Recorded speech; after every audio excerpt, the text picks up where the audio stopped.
Such a compelling case already. Let's put our hands together again for that. Now, to help us officially unveil the candidate, it is my honor to invite Honorable Lady Justice Joyce Alwatch, a former member of the International Criminal Court. It is my pleasure to invite her. Let's put our hands together for Justice Alwatch, please.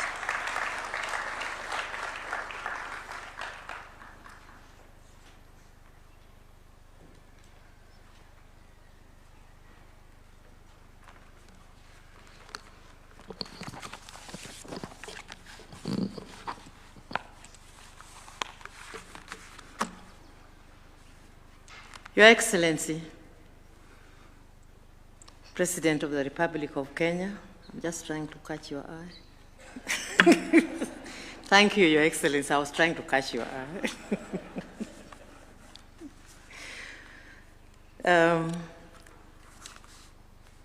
The Honorable the Chief Justice, I have caught your eye already, yes.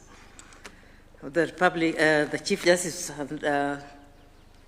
and head of the Supreme Court and basically head of the judiciary. And the Minister for Foreign and Diaspora Affairs, Honorable Musalia Mudavadi, and in a minute I will explain why it is so important that you are here, and I'm glad that you are here. The Attorney General is somewhere here, and all the diplomats who are here, thank you for coming. Please allow me to ride on the protocols that have already been established. But I particularly want to mention the Principal Secretary, Dr. Abraham Korir Singoye, because everything will be landing at his door. And he knows it. I can see your face. You know it. After this, Your Excellency, thank you for, first and foremost, for nominating Honorable Njoki Ndungu to be a candidate for the ICC elections scheduled for December this year, and today launching her candidature. How many years ago was it that I went through this exercise? I went through an exercise of nomination. And my election to the International Criminal Court was on the 20th of January, 2009. I can't forget that date because the same day, President Obama was taking oath of office in Washington, D.C., and our elections were in New York. So I have that reason to remember always. Now, the Ministry of Foreign Affairs is absolutely critical in this whole exercise, as they will literally take over after today's launch and continue with the campaign, and that's why I mentioned the Principal Secretary. And I'm just remembering what I went through. That's how many years ago? 2009 to today, 2026. Any arithmetic? Quick. Yes. Now, just for record purposes, and I think this is important, just for record purposes, we shall be looking for votes, because election, you're looking for votes, isn't it? From 125 countries who are state parties to the Rome Statute. This is the Rome Statute that created the International Criminal Court. And to date, there are 125 countries. Those are the votes we are going to look for. Out of that, 33 are African nations. By the time I was going for elections, there were 108 state parties to the Rome Statute. It has developed, isn't it? And that's why we have 125 state parties to the Rome Statute. Out of that, I said 33 African nations, Latin American, 28 states, Eastern Europe, 20 states, Western Europe and other countries, 25 states, and Asia Pacific, 19 states. These are the votes we are going to look for. 125. We have a candidate that can get all that. Now, I will not talk about those who have just signed. I'm talking about those states who have ratified the Rome Statute. 125. And with East Africa, of course, I will not talk about other countries that have since stepped down. Now, this scenario, Honorable Your Excellency, this scenario is very different from the scenario we have at the United Nations. We also have a candidate as a country for the civil court. They call it the World Court. At The Hague, they call it the World Court. I can't explain why it's called the World Court. There are 193 countries that are eligible to vote for Judge Dr. Phoebe. But for ICC, 125. That's the difference between the two courts, International Court of Justice and International Criminal Court. These two courts are different. And you can even see the member states are different. But for today, we want the 125 votes for our candidates because we have a special candidate. Now, please allow me to make one more comment, Your Excellency. Apart from the candidates that we have, states parties, and this happened, and I saw this in New York in 2009, state parties also critically examine the country the candidate is coming from.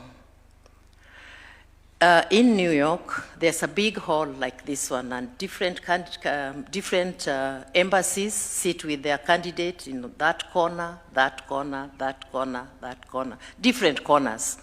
That's the process of the campaign that my sister Njoki is going to go through. And they look beyond the candidate that they have with them, and they are looking at the country.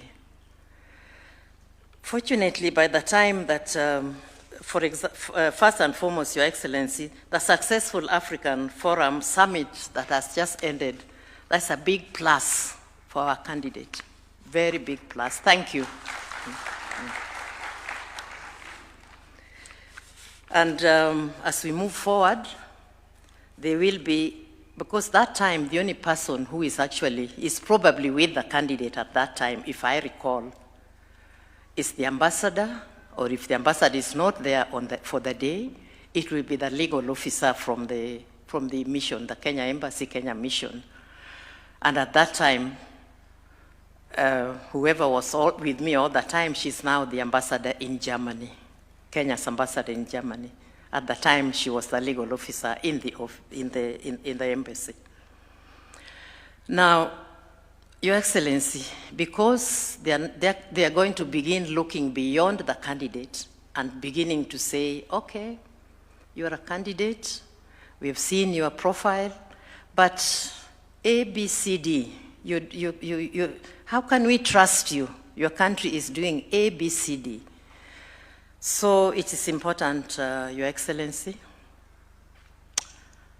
that we talk about peace building, mediation and peace building to take us forward. I'm saying this because personally I'm a certified international mediator and a peace builder. And I saw that worked very well for 2 years when I was in South Sudan, reforming the judiciary of South Sudan. Peace building helped a lot. And that's where we are going to move to now. Now, I'm a very keen Rotarian, Your Excellency, very, very keen. And, Rotary is service above self. And very soon, on the 4th of July, I'll be installed as the president of the oldest Rotary club in this country. All the senior Rotarians belong there, started in 1930. And my motto is peace. And I especially want to work with the younger generation mentorship. And they are called Rotaractors. The younger generation are Rotaractors. Basically, they are Gen Zs. That's the name that they are Gen Zs. So if we can get them in order, if we can mentor them, and that is my motto for the next 1 year, mentor them. If I can find other organizations that are able to work with me so that we mentor so that by the time our sister goes for election or Dr. Phoebe goes for elections, we are people that the world can trust. Because sometimes our younger generation, our Gen Zs, they are misused, they are cheated, they are, you know. So mine is I'm preaching peace, peace building and peace everywhere so that we have a very good candidate. There is no reason, I've told my sister, Justice Njoki, there is no reason why she cannot win these elections. I give her little tips here and there, and I told her, you have to win, and you have to do better than what I did.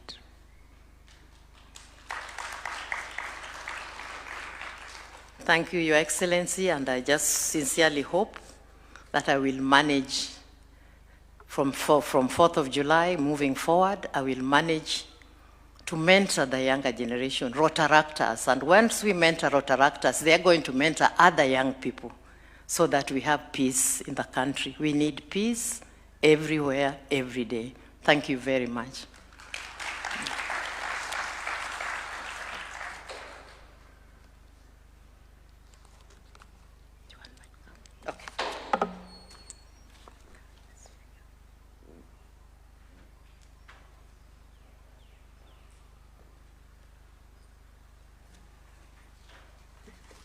Another round of applause.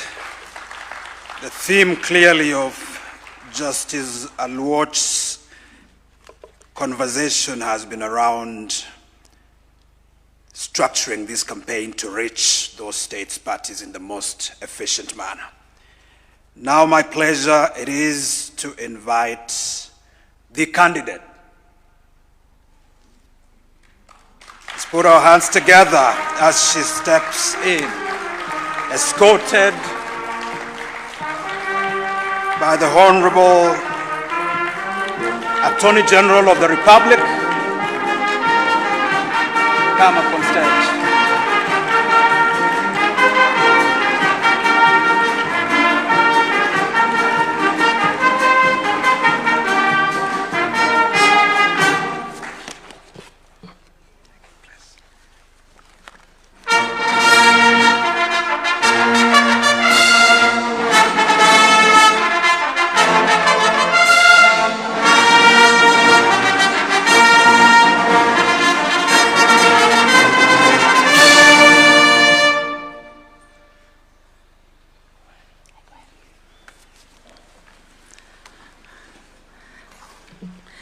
Your Excellency, the President of the Republic of Kenya, His Excellency William Samoei Ruto, the Honorable Chief Justice Martha Koome,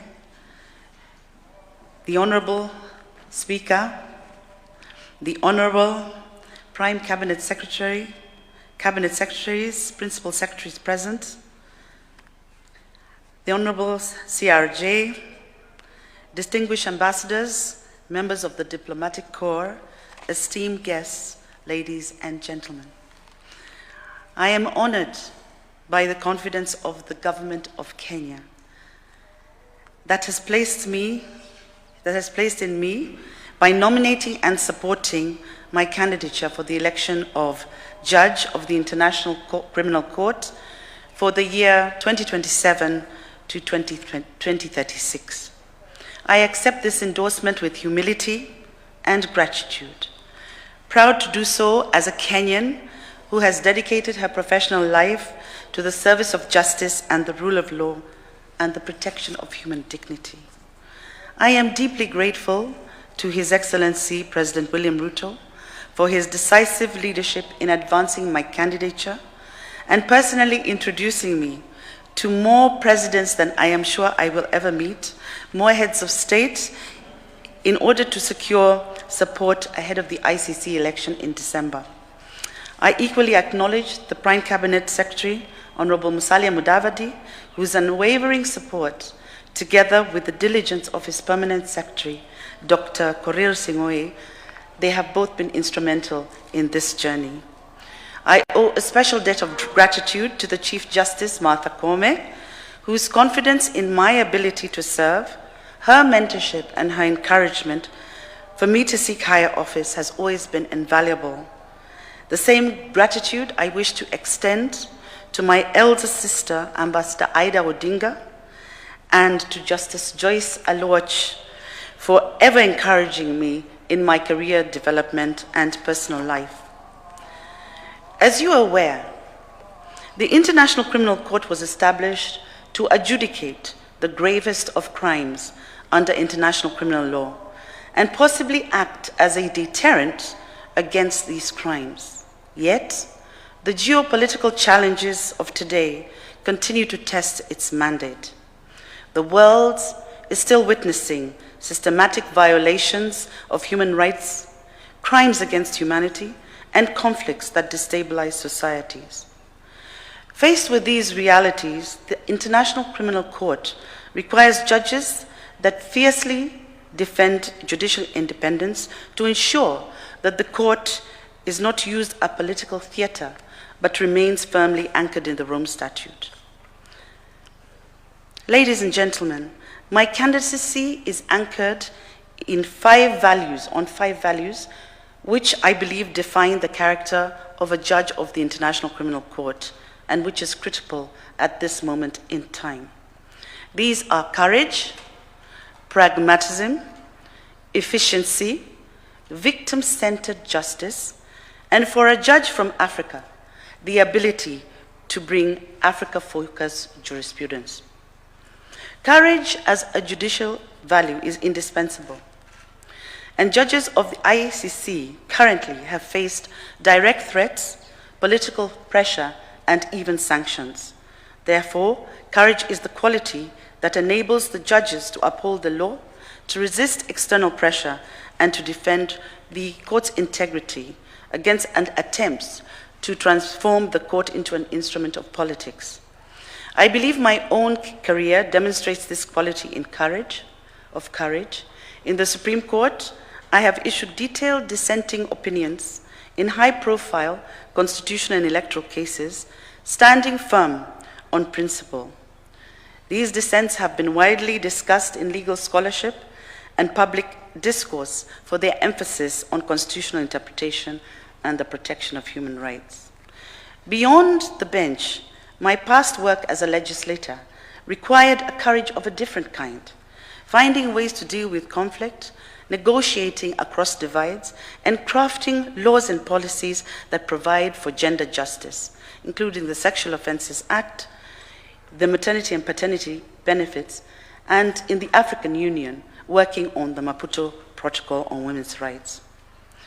The second value which is most important to a judge of the ICC is pragmatism, which means balancing ideals with realities, ensuring that justice is principled, workable, and trusted by those it serves.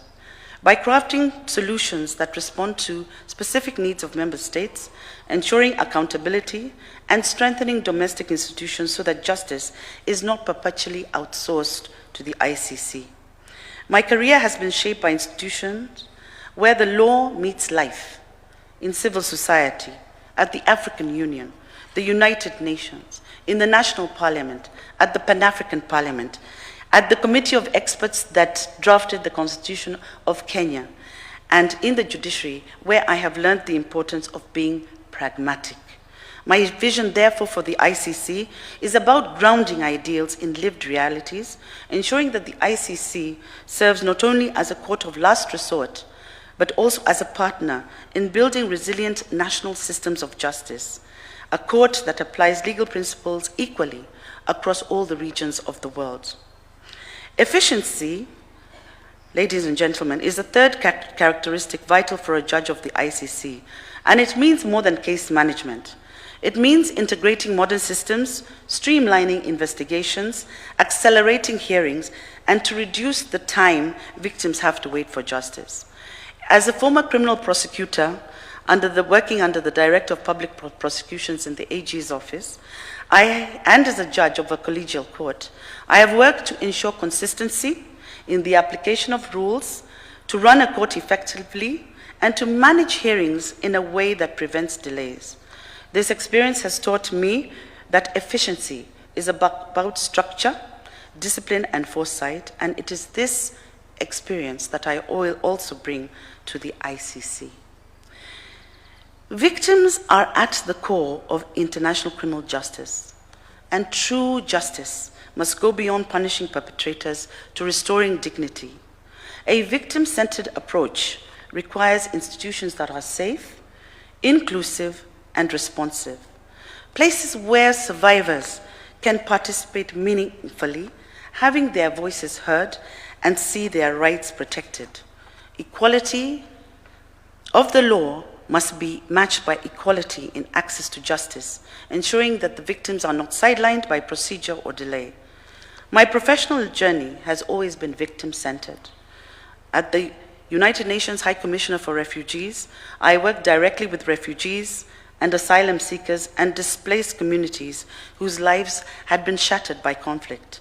And at the African Union, I witnessed the devastating consequences of violence on fragile societies. My work on sexual and gender-based violence began then, while doing protection work for refugees, and I've continued this work through the legislation, such as the Sexual Offences Act, through case law, and through institution building in all the places that I have worked. For the International Criminal Court, the urgency of victim-centered justice is clear. Communities devastated by conflict often wait years for reparations, and prolonged trials erode faith in international justice. A credible ICC, therefore, must prioritize timely redress, strengthen the trust fund for victims, and ensure equitable support where the need is greatest. Finally, ladies and gentlemen, a judge from Africa must bring an African perspective. Africa has often carried the weight of ICC scrutiny, sometimes accompanied by perception of bias. The ICC must confront bias directly, not deny it, and craft solutions that reflect Africa's context rather than to impose external models of justice on Africa. It is important for the ICC to rebuild its relationship with Africa. The jurisprudence of the ICC also to date reflects little or no reference to African case law, African scholarly work, or even to African jurists.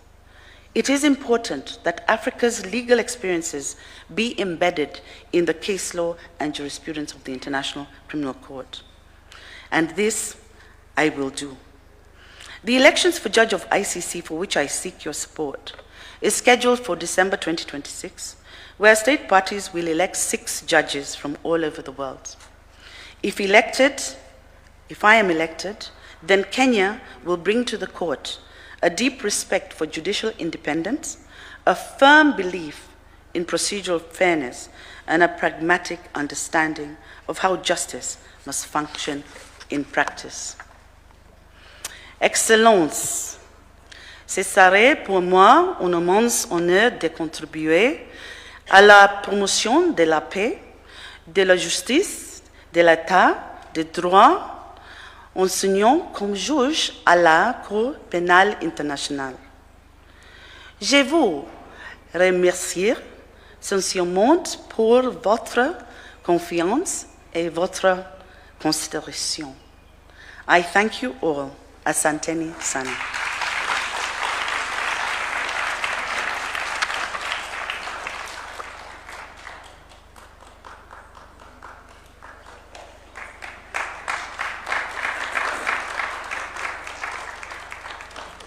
Impeccable judicial credentials and a multilingual jurist as well. Another round of applause to our candidate. I think we do have an extremely compelling candidate. Makes our work at the Foreign Office a little less painful.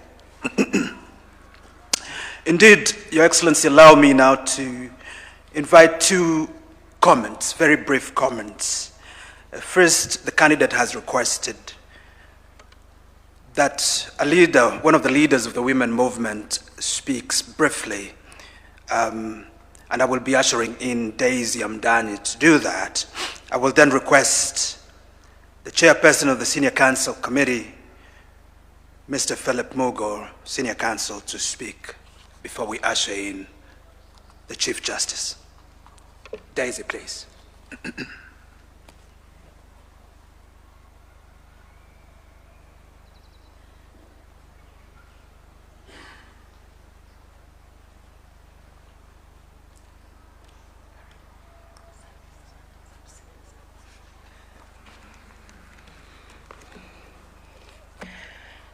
Your Excellency, Dr. William Samoei Ruto, the Honorable Chief Justice, Lady Justice Martha Koome, the Honorable Prime Cabinet Secretary, Musalia Mudavadi, the Honorable Attorney General, distinguished guests, Excellencies, ladies and gentlemen. I am really not known for being nervous, but this was an ambush. It is a great honor for me to stand here to celebrate my friend, sister from another mother, mentor, very distinguished Kenyan, Lady Justice Njoki Ndungu. And I really want to appreciate, on behalf of her friends and even the women's movement, the endorsement that Kenya, the government of Kenya, and Your Excellency have given to her candidature. Now, everybody has spoken about Lady Justice's distinguished and illustrious career, which is so. But I want to speak on a personal level, because I have known Njoki for years.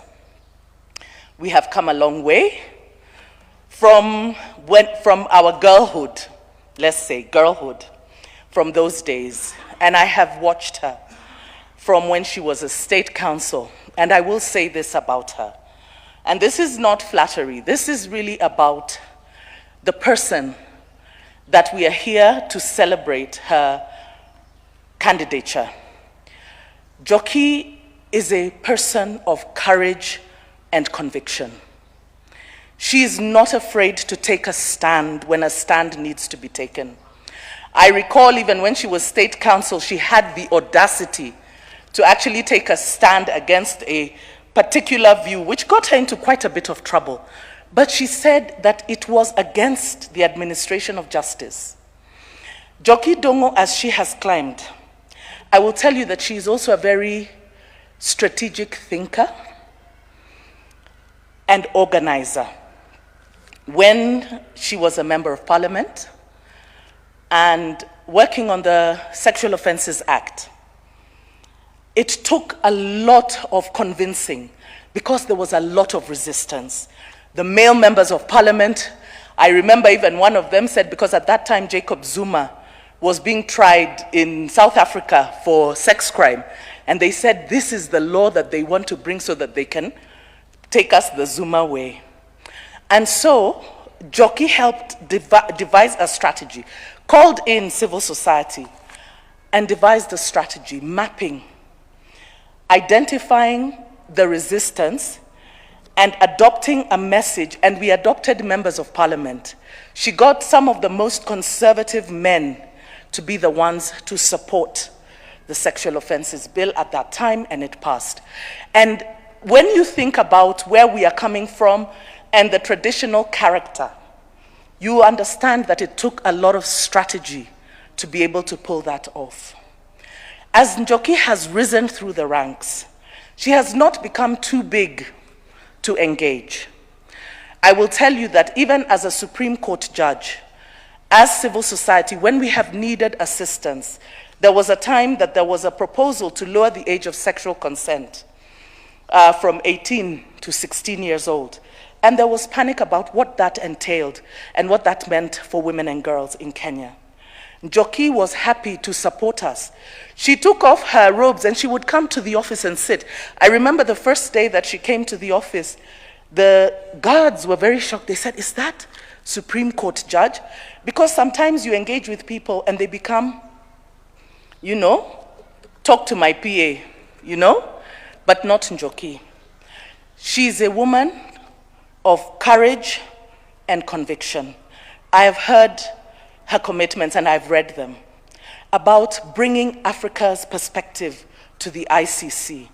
And you can be sure that if there is a voice that Kenya needs at the ICC or that Africa needs, Njoki's voice is it. She has not been afraid to take unpopular positions. She talked about her dissenting opinion. What she didn't say is what it cost her. I think you all know, as politicians, Kenya can be a very difficult place when you take an unpopular opinion. And some of her positions, which are of conviction, have put her in serious crosshairs with people, threats and all. But that doesn't make her hold back. And that's the kind of leadership that we need. And so, even as Kenya has endorsed her, I want to say this. I also commit to rallying civil society because I know that part of the ICC process will be a Congress of CSOs, civil society. And we are going to call upon our civil society and women rights organizations to be patriotic because this is for Kenya. And Kenya blazes the trail. We have just had the Africa Forward conference. Africa is the new frontier. And Kenya is the one that is leading that trail. And so I want to thank you and congratulate you, Njoki, and wish you the very best.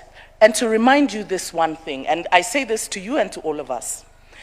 There is a lady who said that each one of us is a voice that God speaks into a generation.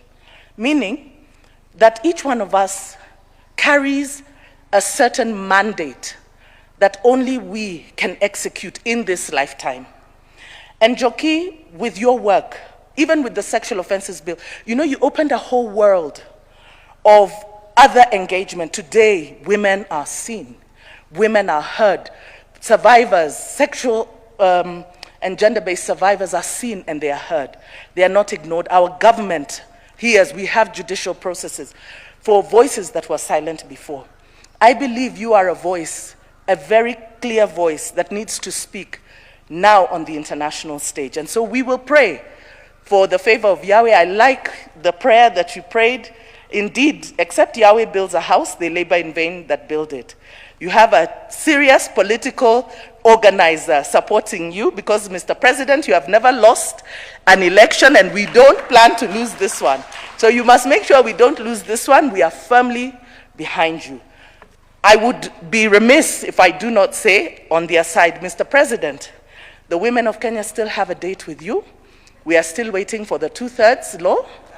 You need to open the gates. There are other Njokis that also need to come through. Do it, because you do the hard things. This one has been hard. Please, crack it now. Congratulations, Njoki, and all the best.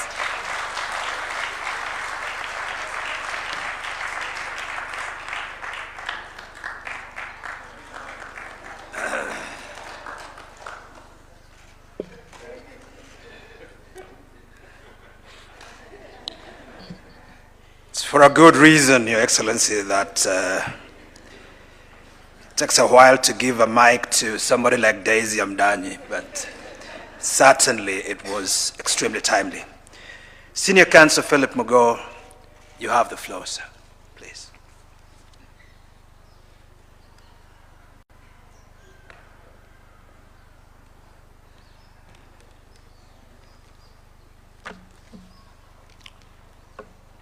Your Excellency, Dr. William Samoei Ruto, Your Ladyship, the Chief Justice of the Republic of Kenya, Martha Koome, Prime Cabinet Secretary, Salim Davadi, my colleague, Dr. Sodwar, the Attorney General, Cabinet Secretaries, Principal Secretaries led by the very able MC, Abraham Singwe, my good friend, my auntie, Lady Justice Joyce Oloch, ambassadors, judges, members of the bar, senior counsels included, ladies and gentlemen. I won't say much. I have known this charming candidate of Kenya for, I was just counting it, and without my phone it gave me a lot of difficulty. But I finally worked it out to about 38 years. And she is still as beautiful as she was then. But what I remember is something about, I call her njoki for the purposes of my comment, I was a little older than her in prosecution services in government. And she'd come out of, I think, Waruhio and Muite and joined the government, like me. Had all the choices in the world when you are as bright as some of us were. Government is the last choice, but it depends on where you are coming from. Public service was in my heart, was in her heart, and she chose government. And she went into prosecution services, and those days, I was a very aggressive prosecutor. This is in 1986, 1987, 1988. The Attorney General had not yet joined prosecution services. She was a little behind us. And I remember Njoki once saying, "You are my mentor. I want to model my life on yours." Why do I want to come up with this? I think God gives everybody just one career. Mr. President, I think yours was politics, and you have done well. Those who went into defending straight out of law school defend all their lives. Those who start with prosecution stay close to a certain line, and that line is defending victims. When you're a prosecutor, you are always looking at the victim side, not the perpetrator side. So in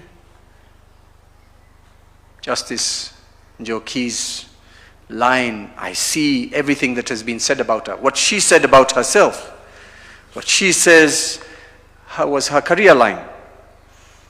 She went into prosecution, went into civil society, went into politics, ended up in the Supreme Court, but her original line was prosecution. And when I listened to her today, the most passion was evident when she discussed defending victims and bringing justice to those who are defiled and those who are wronged and those who are killed and so on. So what I see today is a natural career progression. I must say, Justice Njoki, I wondered why you were hanging around in the Supreme Court for so long. After 13 years, what more can you be doing? You've seen it all. You've adjudicated upon it all. You now must go back to your life's passion, which is criminal justice, and in this case, international criminal justice. You're going there. I look at your CV, I look at your career. You are more than qualified. I don't want to say overqualified, because an interviewer says, then they won't give you the job.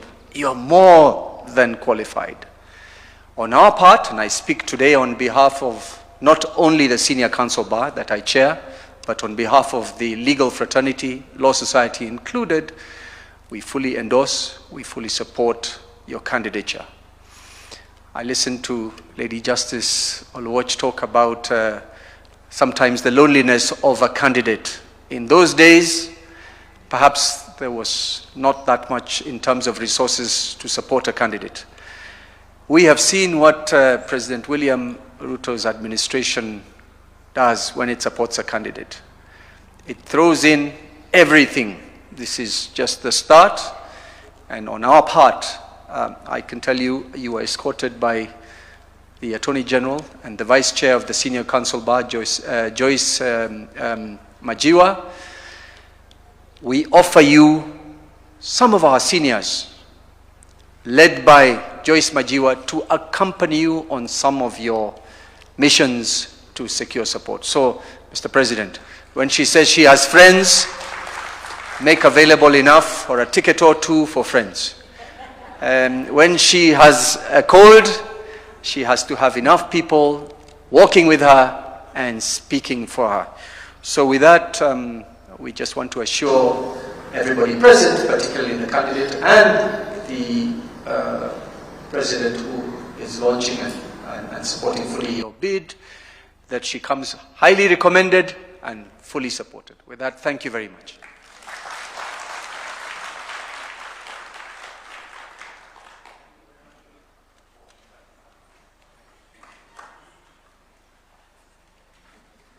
Thank you very much, Senior Counsel Murgor, for your advice and for the ringing endorsement to the candidate.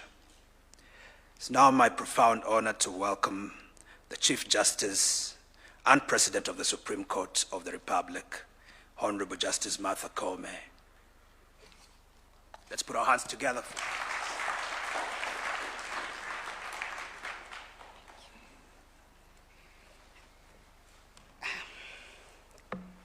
Your Excellency, Dr. William Samoei Ruto, the President and Commander-in-Chief of the Kenya Defense Forces, the Honorable Prime Cabinet Secretary and Cabinet Secretary for Foreign and Diaspora Affairs, Honorable Lady Justice njoki Ndungu, our candidate who is being unveiled today, all the Cabinet Secretaries, Principal Secretaries, Honorable Judges, members of the Bar, led by the President of the Senior Council Bar, Excellency Ambassadors and members of the Diplomatic Corps, our very distinguished guests this afternoon, good afternoon. On behalf of the Judiciary and the Judicial Service Commission, I express our deep appreciation to His Excellency the President and the Government of the Republic of Kenya for the confidence and support extended to the candidature of the Honorable Lady Justice njoki Ndungu for election as Judge of the International Criminal Court for the 2027-2036 term. We are equally grateful to the Ministry of Foreign and Diaspora Affairs. We are also grateful to the Kenya Diplomatic Corps and all the state institutions that have embraced this candidature as a matter of national importance. Kenya's nomination of Honorable Lady Justice njoki Ndungu is the outcome of a very deliberate, consultative, and merit-based national process. This nomination is informed by Kenya's prior contribution to the court, including the very distinguished service that was rendered to the court by the Honorable Lady Justice Joyce Arwoch, who served as a judge of the ICC from 2009 to 2018. Notably, it has also been informed by the lessons of previous candidature cycles. I want to mention that Kenya considered putting forward a candidate in 2022, but considered deferring that decision and the candidature for 2022, allowing the Ministry of Foreign and Diaspora Affairs to work in consultation with the Office of the President and the Judiciary so that we could have sufficient time for reflection, for diplomatic alignment, and preparation of a stronger and more coordinated national effort. And I want to say the time is now. In the current cycle, the process was formally initiated by the Honorable Attorney General, followed by notification from the Assembly of State Parties, and was undertaken in accordance with Article 36 of the Rome Statute and the standards set by the Advisory Committee on Nomination of Judges. When that process was started and transmitted to the Judiciary, The judiciary invited expressions of interest from all judges of the superior courts, subjected the applications to rigorous evaluation by the Judicial Service Commission, and transmitted the 3 recommended candidates for consideration by His Excellency the President. It is upon the conclusion of this transparent and competitive process that His Excellency the President nominated Honorable Lady Justice njoki Ndungu, CBS, FC, Fellow of Saturn Institute Arbitrators, Judge of the Supreme Court of Kenya, as Kenya's candidate for election to the International Criminal Court. I want to emphasize that Justice njoki put in her own application for nomination. The nomination was made in good time within the official nomination window, enabling Kenya to mount a well-prepared, well-coordinated, and nationally supported campaign. Your Excellency, this moment affirms an important truth that the judiciary is not only a domestic institution of justice, but also a very strategic national asset in Kenya's international profile. Around the world, nations are increasingly judged by the strength of their institutions, the independence of their courts, and the credibility of their commitment to the rule of law. In that regard, the Kenya judiciary is our country's foremost defender of constitutionalism, human rights, democratic accountability, and institutional integrity. This standing has earned Kenya reverence both at home and abroad. It has also made our judiciary an exceptional training ground for judges who understand that justice must be principled, courageous, independent, and outlive the context within which we live. As a matter of fact, because Justice Arwoch mentioned peace building, Your Excellency, on 19th June, we are hosting as Kenya a forum of Africa Chief Justices, where we are discussing alternative justice resolution, because this is the mode of justice delivery that resonates with our African people.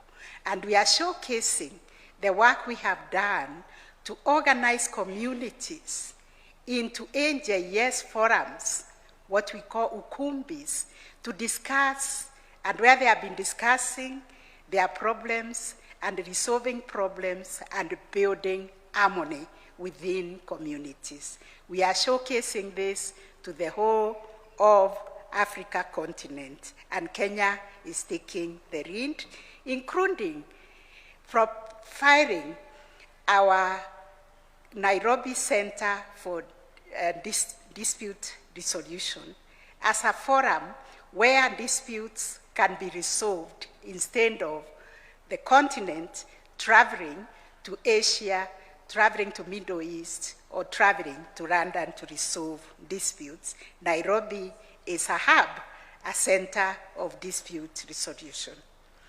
So Kenya's judicial tradition is increasingly defined by bold and transformative jurisprudence. Jurisprudence that embraces African realities, Pan-African constitutionalism, indigenous justice systems, human dignity, equality, and a deep understanding of international human rights. This is the foundation from which Kenya presents Honorable Lady Justice njoki Ndungu to the international community. In the forthcoming election of the courts, December 2026, 6 judicial positions will be open for election of the court. Of these, 2 positions must be filled by candidates from the African continent.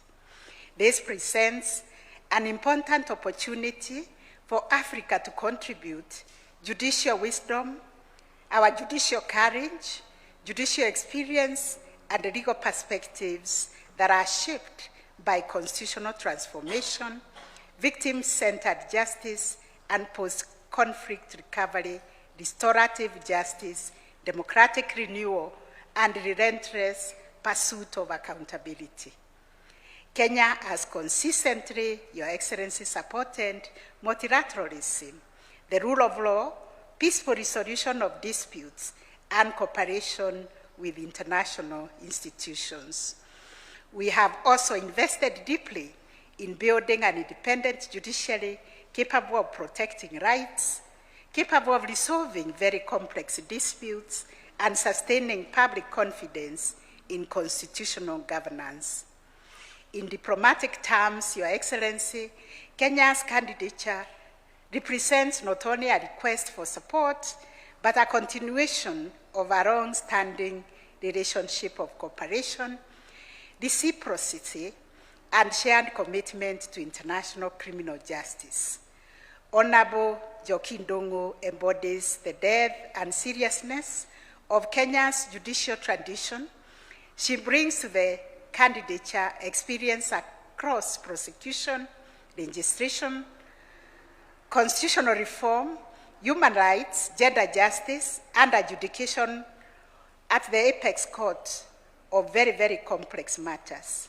Her career reflects the very qualities required of an international judge, a judge of integrity, independence, courage, intellectual depth, and fidelity to the law.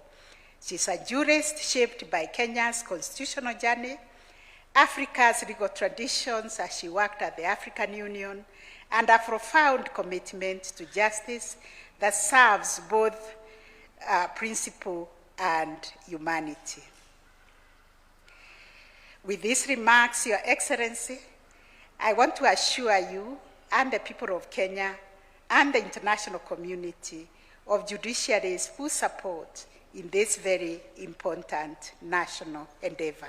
I thank you so much for this opportunity.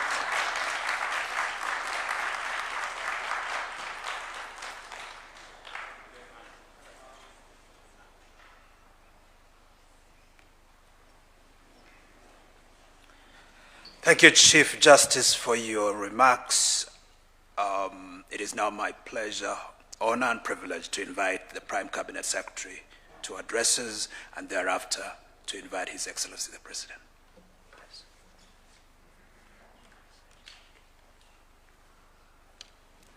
Your Excellency, the President of the Republic of Kenya, Honorable William Ruto, the Chief Justice and President of the Supreme Court, Lady Justice Martha Koome, Justice Ndungu, colleagues. Your Excellency, first let me join other Kenyans in saluting you for pitching very, very effectively on behalf of Kenya and Africa at the Africa Forward Summit. It was indeed an event of great significance and consequence. So we really appreciate that you did what you did yesterday and the few days that were to it. Secondly, Your Excellency, to also say that we appreciate because another significant event took place. You did the groundbreaking for the United Nations expansion, where the UN is going to spend $340 million to make Nairobi a true hub for international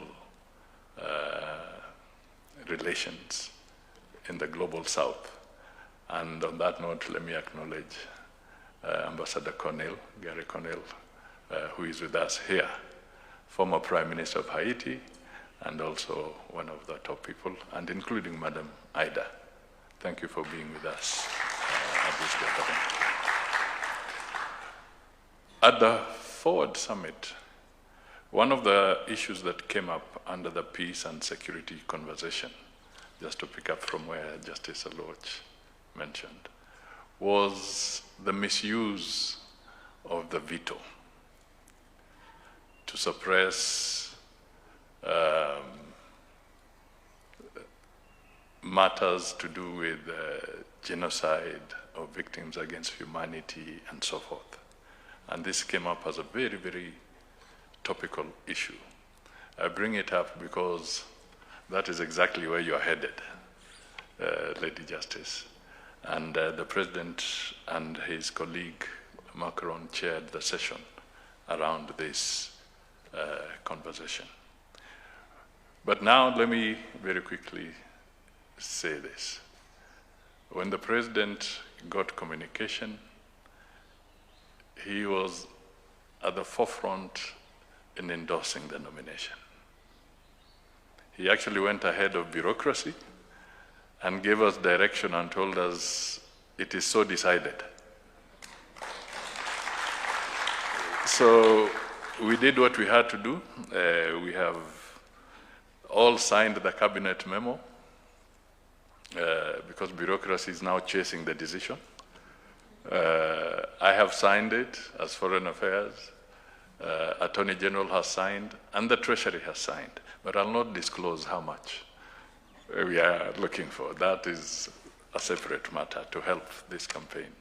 So I just want to say that the government is fully aligned, and the President has made it very clear that we have to go flat out to support your candidacy for the ICC.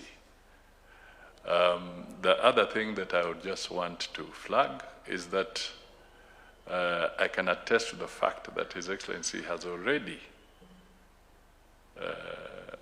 left the blocks, because he has already pitched and canvassed with quite a number of nations already. So he's not waiting, he's moving. The final thing is really to speak to Kenyans, Your Excellency, because under Foreign Affairs, there's a division on candidacies where we are able to rally talented Kenyans, deserving Kenyans, competent Kenyans to some of these international assignments.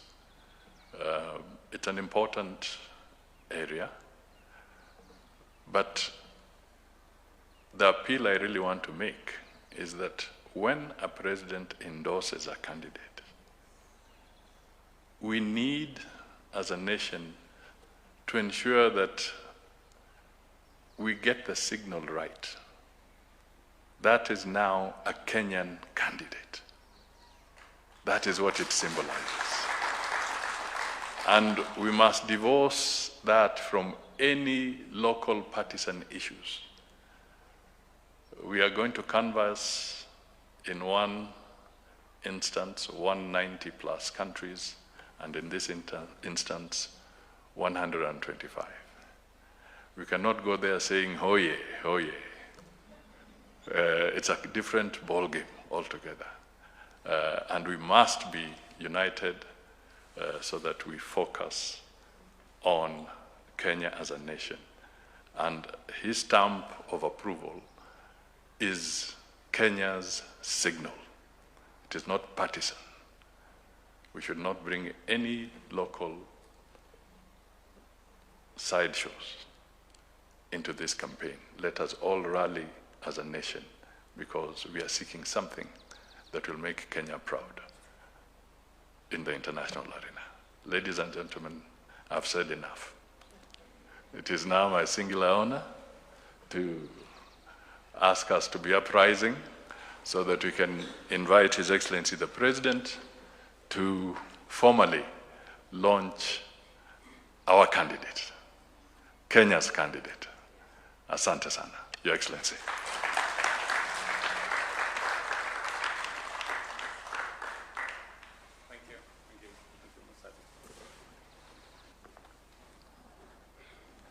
Thank you very much. Please, let's take our seats. I was at a meeting in Naivasha a few days ago. I don't know why consistently I'm pretending to be a linguist. So in this meeting in Naivasha, there was written on the wall, competency-based education. And I was asking whether it was competence or competency. I was later told that it was competency was right. Now, my good friend Musalia has also said something which I want to ask her whether it is the correct one or not. He has said, I'm requesting you to be uprising. And I was wondering whether it should be upstanding or uprising. Well, uprising looks like a riot or something.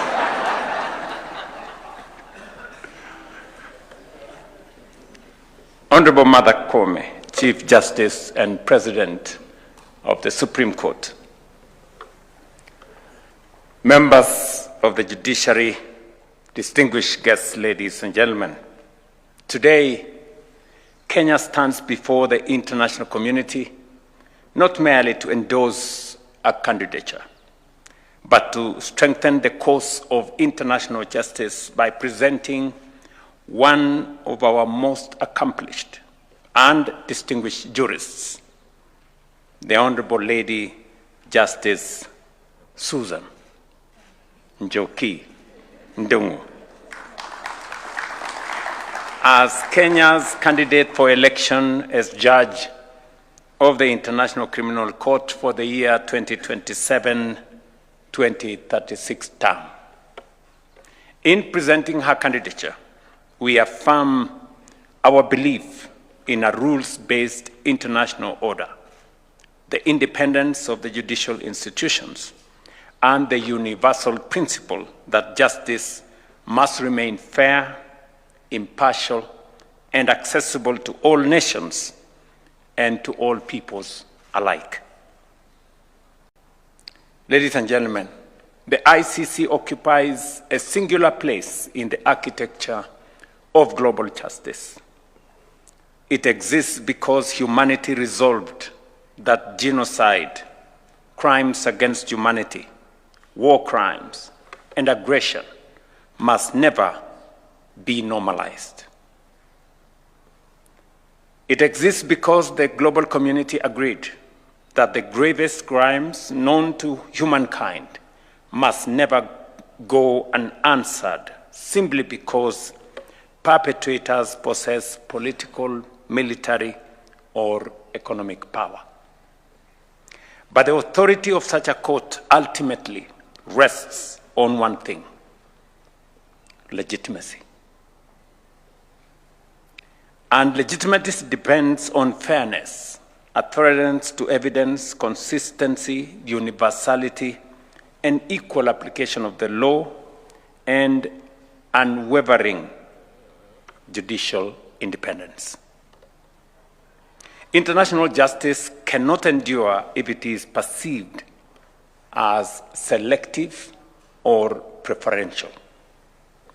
No global institution can command confidence if justice appears vulnerable to geopolitics or unequal power relations. This is not because institutions are invaluable, but because civilization depends on institutions capable of defending the weak against the powerful, protecting victims against impunity, and ensuring that no one stands above the law. Kenya supports an international criminal justice system grounded firmly on judicial independence, procedural fairness, impartiality, integrity, and fidelity to the Rome Statute. We support a court that commands confidence, not through coercive authority, but through the quality, fairness, and credibility of its decisions. We support a court that remains attentive to victims, affected communities, and national jurisdictions under the principle of complementarity. And we support a court that recognizes that international justice and domestic justice systems must work in mutually reinforcing ways. For far too long, Africa has stood at the center of global conversations on conflict, accountability, displacement, democratic transition, and peace building. Our continent understands deeply the consequence of impunity, political violence, terrorism, and institutional fragility. But Africa has also produced some of the world's most important lessons in constitutional reconstruction, democratic renewal, restorative justice, institutional reform, and peaceful coexistence. Africa, therefore, cannot remain merely the subject of international justice. Africa must help shape international justice. And I believe firmly that the candidature of Lady Justice Njoki Ndungu is going to achieve this end. I have listened very carefully to her statement. And I thought I was persuaded that she was the right candidate. But after listening to her, I am even more persuaded that we have the right candidate. I knew she was good, but now I can confirm that she is the best. And she has lived what I believe in, that leadership and any leader must be judged by their track record and their vision. I have listened very carefully to the track record of Njoki Ndungu, and I have carefully also listened to her vision about what she wants to do at the International Criminal Court.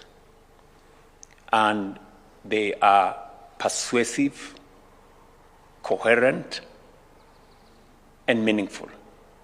And therefore, at a very personal level,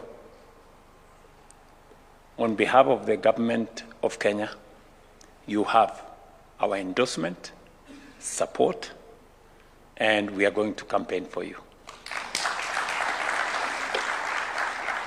Whether at the ICC, the United Nations Security Council, the Bretton Woods institutions, or the wider architecture of global governance, decisions affecting African peoples and African realities must increasingly include African voices, African experience, and African leadership.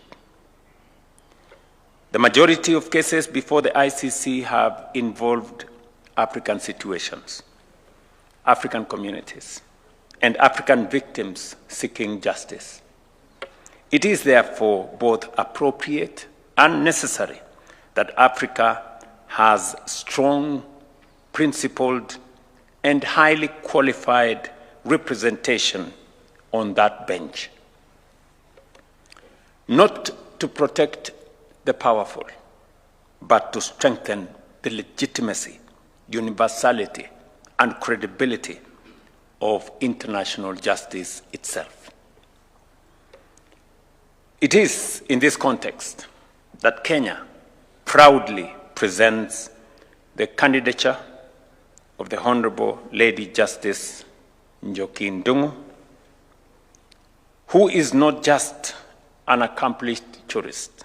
She represents an entire generation of Kenyan constitutional reformers who helped steer this country from one of the most consequential democratic transitions in our history. I think Susan Amdanyi there, Daisy Amdanyi there has made a very compelling case from the civil society space for the candidature of Njoki Ndungu.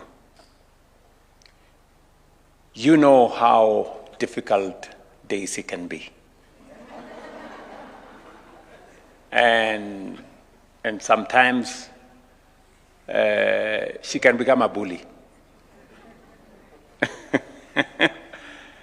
Daisy. And I was really very happy to listen to you, Daisy. You made a very, you are exceptional. I must say this. You are really good. And I think you have become wise over time.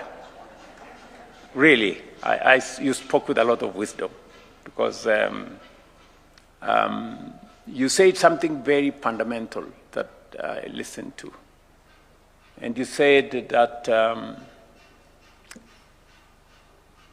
every opportunity, any one of us, irrespective of what space you are in, is a divine opportunity, and there is a reason why circumstances and God gives you that opportunity. And I think you listened very carefully, Lady Justice Njoki, that this is not just an election, it is also a divine opportunity for you to speak and give an African perspective and bring African experience and all the other experiences that you have gone through to international justice. And as I say so about you, and I say so about every other Kenyan that has an opportunity to make a contribution, either to our nation or in any other capacity. And it is for the same reason that I consider my election as president as an opportunity to do something that God wants me to do in this country. And that is why Daisy says I have made all the difficult decisions. I want to tell you, there was nobody else that was going to make those decisions. It was going to be William Ruto, and that is why I got the opportunity to be president of this country. And I will discharge that responsibility with courage. Njoki Ndungu has been a very courageous person. She has not shied away when it was the right thing for her to stand, even if stand alone. She stood alone. And that is the essence of leadership.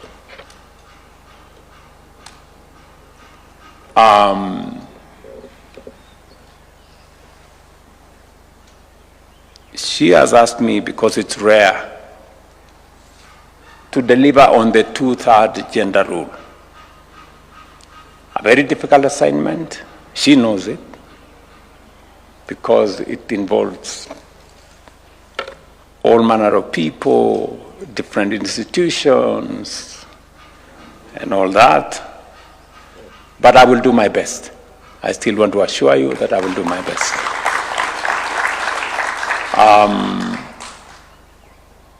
All I am asking from my sister Daisy and all the other actors in that space is that the same way you have said Njoki was very strategic when it was time to pass the bills on Sexual Offences Act, when you had to negotiate with different actors in different places. I have tried to persuade the women movement in Kenya that let's be strategic. Maybe we need some lessons from Njoki on how to be strategic. Because if we aren't strategic, we can run into a lot of headwinds. Because you know the prejudices, you know the difficulties, and therefore I did make some suggestions on how we can be strategic and we can have an offline so that we can agree on how to take that forward. Because we are greatly inspired by what we can see in the candidature, not just of Njoki Ndungu, but also of Phoebe Okowa. You remember last year we did campaign for her to take over the place of the judge who resigned. It's a one-year short stint, and she won. Now she's serving in ICJ, and again we will be rolling out a campaign for Njoki Ndungu and for Phoebe Okowa, and even the CAB memo that we are that is being worked on includes the candidature of both our two ladies, so that we can, take the finesse and the competence and the leadership of Kenya into the international arena. We have a lot of, we have a whole department at the Foreign Affairs to support international candidatures. Unfortunately, we haven't found as many Kenyans willing, and ready to apply and canvass for these international positions. I appreciate that we have a great country, and everybody wants to be here because we have a beautiful country. Very few people want to go and live in those other places. But you see, we have a duty and a responsibility to the international community as well, because just as we expect others to serve us in those positions in the international space, we should also participate so that our contribution, our perspectives, our experience can be brought into the international arena. And therefore I want to encourage more Kenyans we have so many international positions for them to apply so that we can take our influence as a nation to the international arena. I want to say that everything that has been said about Njoki is correct. Her professional journey reflects fidelity to justice, institutional integrity, constitutionalism, and human dignity. For more than 3 decades, she has served with distinction across prosecutorial, legislative, constitutional reform, and judicial responsibilities. From her early years, prosecuting serious criminal offenses as a state counsel, and her role in shaping Kenya's constitutional transformation to distinguished service at the Supreme Court of Kenya, her career has consistently been defined by courage, intellect, and commitment to justice. As a member of the Committee of Experts that drafted Kenya's 2010 Constitution following the 2008 crisis, she helped rebuild Kenya's constitutional order around accountability, inclusion, institutional checks and balances, and democratic renewal. That experience matters profoundly for the work of the ICC because international criminal justice is not only about punishment, it is also about helping societies confront trauma, rebuild legitimacy, restore public confidence, and strengthen institutions capable of sustaining peace. But her contribution extends far beyond the bench.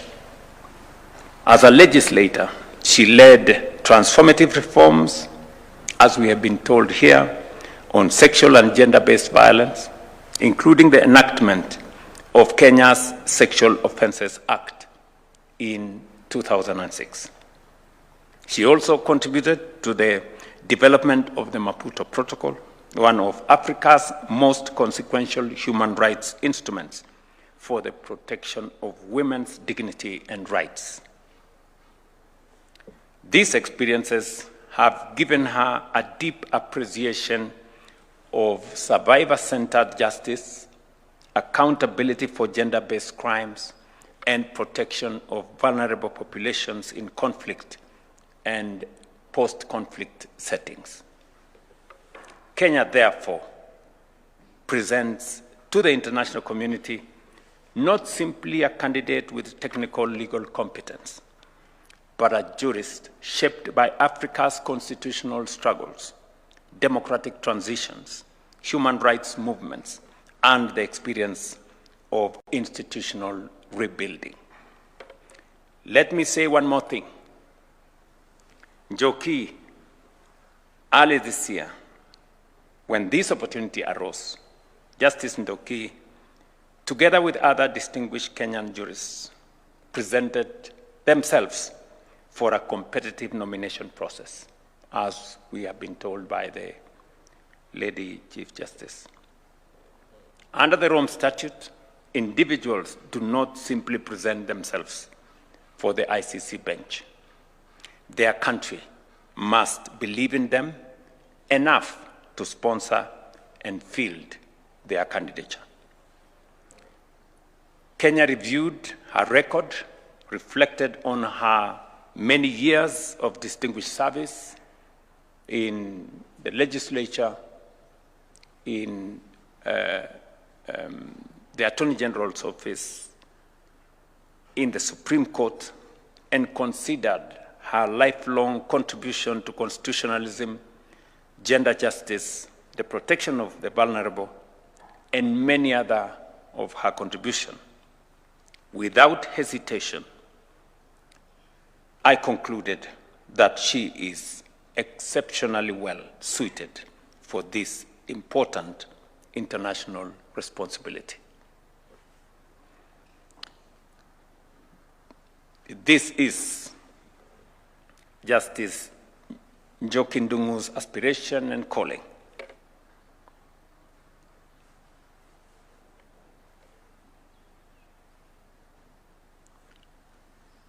Kenya and Kenya's role is to ensure that the international community recognizes her immense value and benefits from her experience, integrity, and contribution to the advancement of justice.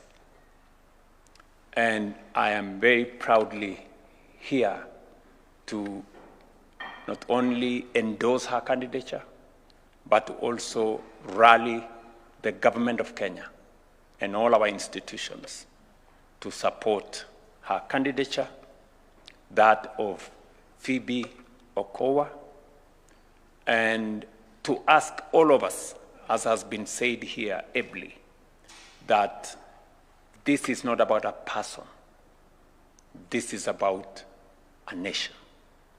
Our candidature, that of Phoebe, is about Kenya.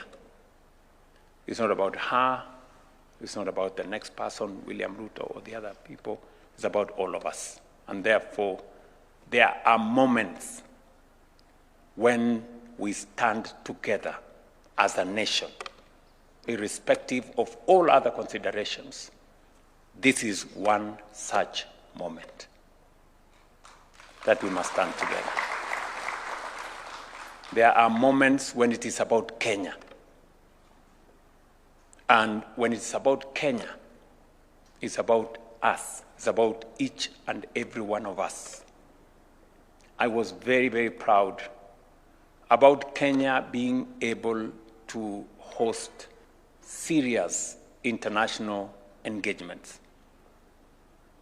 We hosted the Africa Climate Summit, which was a very historic moment on climate diplomacy. We are hosting the only UN headquarters in the Global South right here in Nairobi. And yesterday we concluded the hosting of the Africa Forward Summit that brought together 35 heads of state and government, our friends from France and Europe, and others. Such moments are moments when we step forward as a nation and we put aside any partisan considerations and stand together as a country and as a people and a nation. We must never adulterate such occasions.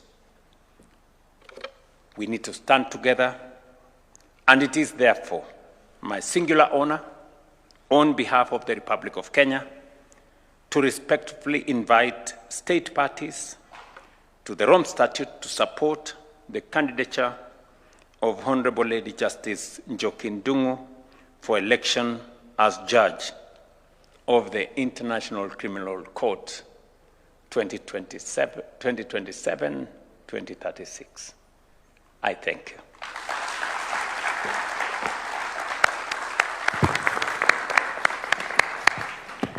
Let us all rise as we conclude this session with the national anthem, after which we shall have a brief photo session. But for now, let us have the national anthem.